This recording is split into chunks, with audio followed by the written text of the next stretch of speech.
जय हिंद दोस्तों। आपके मोबाइल स्क्रीन पर जो ये व्यक्ति दिख रहे हैं ये कोई और नहीं बल्कि सीमा हैदर के पहले वकील हेमंत पराशर हैं। हेमंत पराशर का एक छोटा सा बयान धमाका कर चुका है।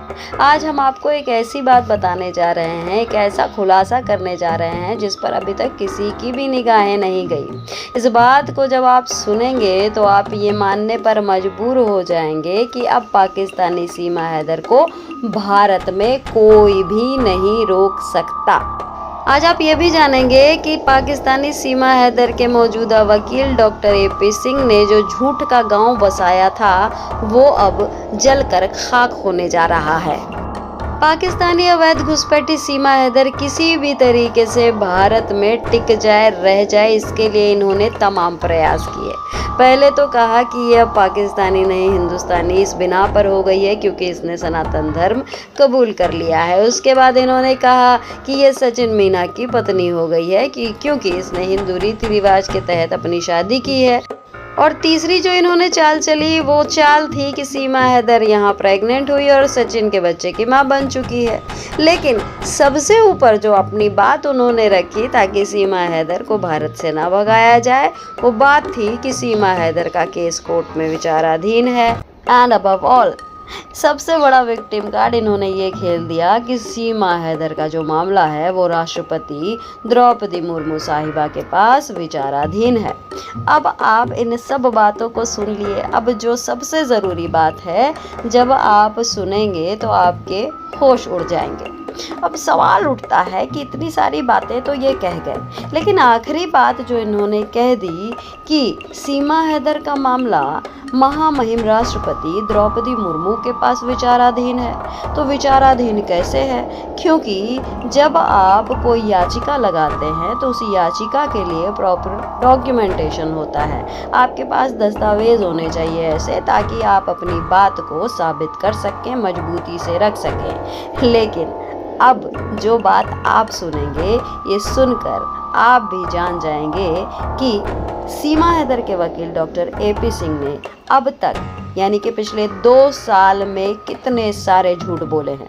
आइए अब सुनते हैं। लीगल ही सारे प्रोसेस फॉलो किए जा रहे हैं।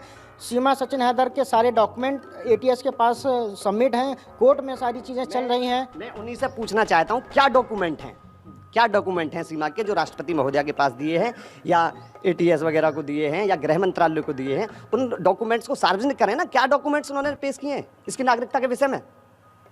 इसका मतलब आप सवाल खड़ा कर रहे हैं कि उसके कोई डॉक्यूमेंट ही नहीं है? कोई डॉक्यूमेंट नहीं, कोई भी नहीं, और ना ही सीमा को नागरिकता मिलेगी।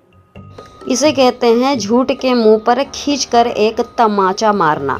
आपने सुना सीमा हैदर के पहले वकील क्या कह रहे हैं कि एडवोकेट AP सिंह के पास सीमा हैदर से जुड़े कोई दस्तावेज ही नहीं है, तो किस आधार पर ये राष्ट्रपति के पास पहुंचे हैं। और ये कह भी सही रहे हैं, इनकी एक एक बात में सच्चाई भी है। अब वो हम साबित कर देते हैं, तो सुनिए ध्यान से।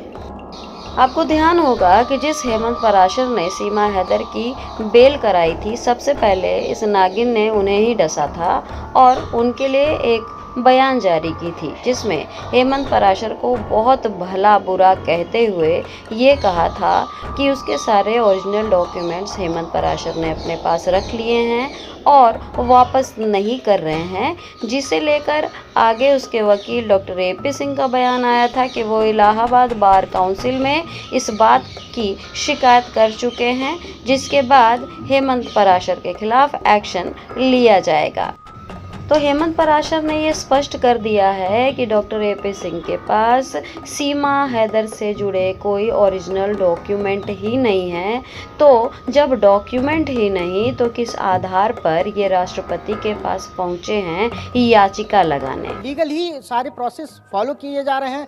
सीमा सचिन हैदर के सारे डॉक्यूमेंट ATS के पास सबमिट हैं, कोर्ट में सारी चीज़ें चल रही हैं। मैं उन्हीं से पूछना चाहता हूँ क्या डॉक्यूमेंट हैं सीमा के जो राष्ट्रपति महोदया के पास दिए हैं या ATS वगैरह को दिए हैं या गृह मंत्रालय को दिए हैं, उन डॉक्यूमेंट्स को सार्वजनिक करें ना। क्या डॉक्यूमेंट्स उन्होंने पेश किए हैं इसकी नागरिकता के विषय में? इसका मतलब आप सवाल खड़ा कर रहे हैं कि उसके कोई डॉक्यूमेंट ही नहीं है? कोई डॉक्यूमेंट नहीं, कोई भी नहीं, और ना ही सीमा को नागरिकता मिलेगी।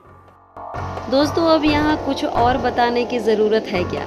अब आप ज़रा सोचिए कि डॉक्टर एपी सिंह इस महिला को बचाने के लिए किस तरीके से झूठ बेचते रहे और लोग उस झूठ को खरीदते रहे। लेकिन ये जो सच्चाई है कि एपी सिंह के पास सीमा हैदर के कोई भी ओरिजिनल डॉक्यूमेंट नहीं है जिसके आधार पर वो इसकी वकालत कर सकें।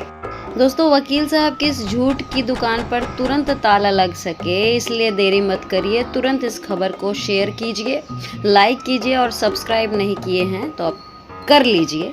जय हिंद, जय भारत।